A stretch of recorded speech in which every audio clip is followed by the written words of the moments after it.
Lolo, morning. Gutom na ako.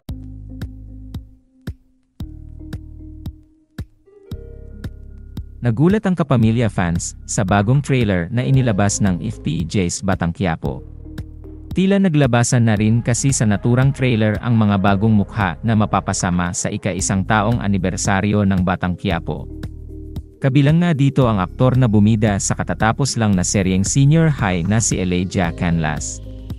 Ikinagulat din ng Kapamilya fans na nasa bagong cast ng Batang Quiapo ang anak ni It's Showtime host Vong Navarro na si Ice Navarro.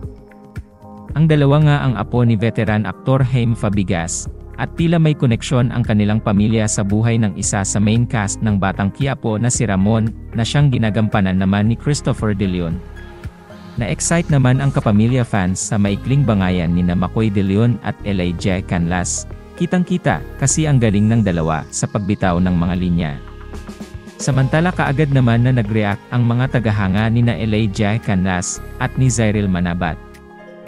Anila na sana ay maisama rin sa Batang Quiapo si Zyril Manabat.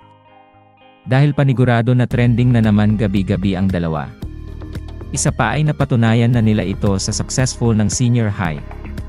Sa kabilang banda para naman kay Ice Navarro, ay marami ang nagulat sa pagpasok nito sa showbiz. Hindi kasi akalain ng Kapamilya fans na papasukin din nito ang mundo ng kanyang mga magulang. Gayunpaman kahit bagito ito ay paniguradong imementor ito ng kanyang tatay. Dagdag pa dito na magaling na aktor ang kaibigan ni Vong na si Jong Hilario, kaya naman pagtutulungan nila si Ice Navarro. Samantala excited na ang Kapamilya fans sa appearance nina Elijah at Ice sa Batang Quiapo.